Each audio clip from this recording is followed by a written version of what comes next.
Shalom saudara-saudara yang terkasih, sebelum kita mendengarkan sebagian dari firman Tuhan, kita satukan hati kita, mari kita bersatu di dalam doa.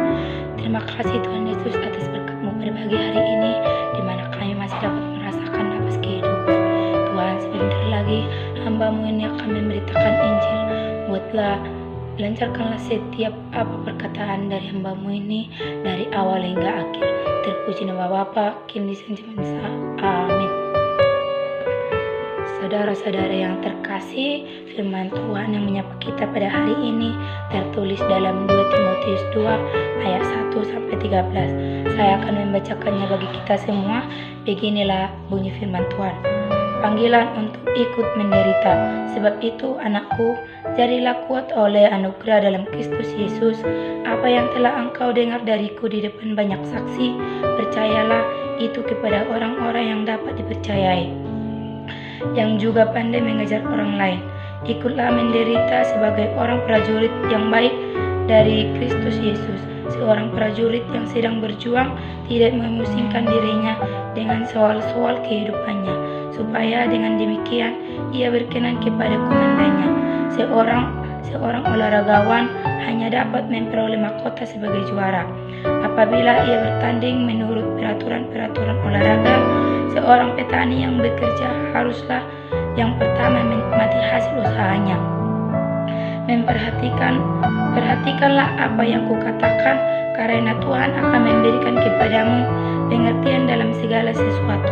Ingatlah akan Tuhan Yesus yang telah dibangkitkan dari antara orang mati, yang telah dilahirkan sebagai keturunan Daud. Itulah yang kuberitakan dalam Injilku. Karena penderitaan Injil inilah yang menderita, malah dibelenggung seperti seorang penjahat. Tetapi firman Allah tidak berlenggung. Karena itu aku sabar menanggung semuanya itu bagi orang-orang pilihan Allah, supaya mereka juga mendapatkan keselamatan dalam Kristus Yesus yang memuliakan yang kekal. Benarkah perkataan ini? Jika kita mati dengan Dia, ia pun akan hidup dengan Dia. Jika kita sabar, kita pun akan ikut memerintah dengan Dia. Jika ia menyangkal Dia pun akan menyangkal kita. Jika ia tidak setia, ia tetap setia, karena Dia tidak dapat menyangkal dirinya. Saudara-saudara yang terkasih, yang menjadi tema kita hari ini adalah jadilah kuat di dalam Tuhan. Saudara-saudara yang terkasih, dari yang saya bacakan kita mengambil tema yaitu jadilah kuat di dalam Tuhan. Saudara yang terkasih, melalui firman yang telah kita dengarkan, Rasul Paulus menasihati Timotius, seorang pelayan muda yang menghadapi banyak tekanan, tantangan, dan juga penderitaan dalam pelayanannya. Paulus menegaskan satu hal yang sangat penting, jadilah kuat oleh kasih karunia dalam Kristus Yesus. Ini berarti kekuatan orang percaya bukan berasal dari kemampuan diri, bukan dari jabatan, bukan pula dari situasi yang nyaman, melainkan dari kasih karunia Tuhan. Seringkali dalam hidup pelayanan kita merasa lemah, ada yang saat kita menyerah karena tidak dihargai, disalahpahami, atau karena beban hidup yang begitu berat. Namun firman Tuhan hari ini mengingatkan kita bahwa Tuhan tidak pernah meminta kita mengandalkan kekuatan sendiri. Justru kita lemah, disitulah kasih karunia bekerja memampukan kita untuk tetap berdiri. Paulus kemudian menggambarkan kehidupan orang percaya seperti seorang prajurit, seorang atlet, dan juga seorang petani. Seorang prajurit yang baik tidak menyembungkan dirinya dengan urusan duniawi, karena fokusnya adalah menyenangkan komandannya.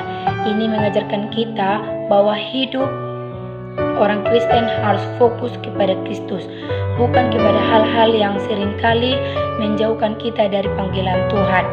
Ketika fokus kita benar, Tuhan sendiri yang akan memberikan kekuatan untuk menjalani tugas